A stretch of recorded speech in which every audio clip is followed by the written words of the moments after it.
एक समय की बात है। एक गुरु और शिष्य दोनों खिलौने बनाकर बेचा करते थे और जो कोई भी धन मिलता था उससे दोनों का जीवन चल रहा था।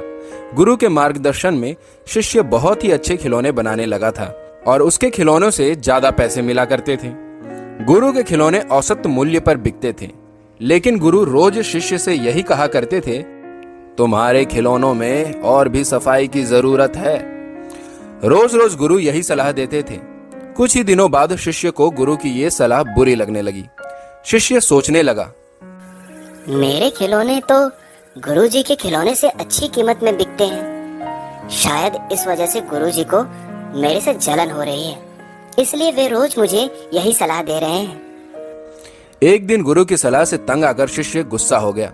शिष्य ने गुरु से कहा, गुरुजी, मैं तो आपसे अच्छे खिलौने बना रहा हूँ, मेरे खिलौनों के ज्यादा पैसे मिलते हैं, फिर भी आप मुझे एक ही बात रोज रोज क्यों कहते हैं कि अच्छे खिलौने बनाओ, अच्छे खिलौने बनाओ, जबकि मुझसे ज्यादा तो आपको अपने काम में सुधार करने की जरूरत है।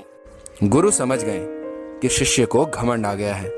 उन्होंने शिष्य से धीमी वाणी में कहा, बेटा, जब मैं तुम्हारी उम्र का था तब मेरे खिलौने भी मेरे गुरु के खिलौनों से ज्यादा पैसे में बिकते थे। एक दिन मैंने भी तुम्हारी ही तरह मेरे गुरु से भी यही बात कही थी। उस दिन के बाद गुरु ने मुझे सलाह देना बंद कर दिया और मेरी कला में और ज्यादा निखार नहीं आ सका। फिर मैं ऐसे ही औसत खिलौने बनाने लग गया। मैं नहीं चाहता कि तुम्हारे साथ भी वही हो जो मेरे साथ हुआ था।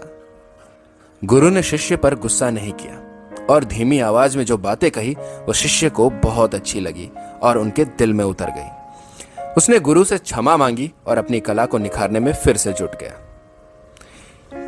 इस कहानी से हमें यह शिक्षा मिलती है कि अगर किसी काम में परफेक्ट होना चाहते हैं तो गुरु की सलाह का पालन हमेशा करें। अगर काम थोड़ा बहुत अच्छा करने लगे हैं तो अपनी कला पर घमंड ना करें, वरना कला का विकास नहीं हो पाएगा और व्यक्ति महान कलाकार नहीं बन पाएगा।